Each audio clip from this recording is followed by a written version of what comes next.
What's going on, guys? This is Tall Rick with Urban Cow Gaming, and I'm here to bring another tutorial for you. This one being for Tier 3 ore processing. Alright, so you're going to need a couple of new machines for this. The chemical infuser, the chemical injection chamber, and the electrolytic separator. We've already used the electrolytic separator before, so that shouldn't be anything new to you. So I find it easier to start at the end of this cycle and work backwards. So we're going to start by putting down the chemical injection chamber right here.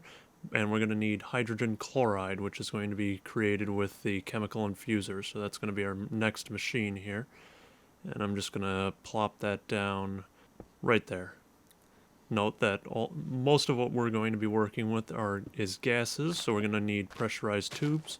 So you're going to run a pressurized tube to your chemical injection chamber from the output of the chemical infuser. And this is where that hydrogen from an earlier episode, Tier 2, will come into play. We're going to take our pressurized tube and then we're going to run that over to the chemical infuser. I'm sure somebody else could do something that looks a little better than what I'm doing. And again, we're working with gas here, so we want to use the pressurized tubes for this.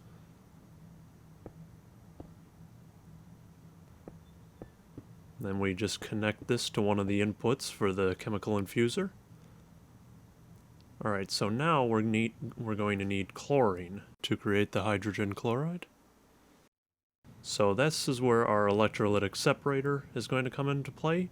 We connect that up to the brine that our evaporation tower is producing, and that's going to separate that out into chlorine and sodium, which as you'll see in a different episode of our tutorial series, is used in cooling for the nuclear reactor.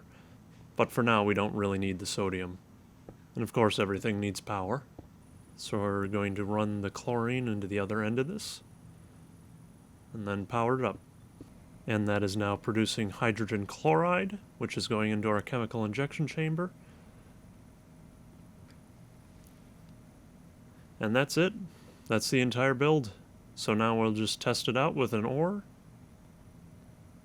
And you'll see that that has created 4 ore shards, and we got to make sure we turn eject on, which will then push it through and give us 4 ingots for 1 ore.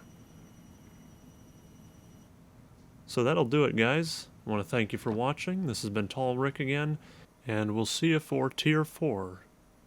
Alright, and that's going to do it. I want to thank you again for watching, since this is the post-show now. And I'll point out that we have a Twitch channel in which we stream pretty often these days. And if you like this, go ahead and subscribe. Go ahead and leave a comment if you want me to check out any other mods or there's anything specifically you'd like to see about Mekanism. And we'll see you next time. Bye.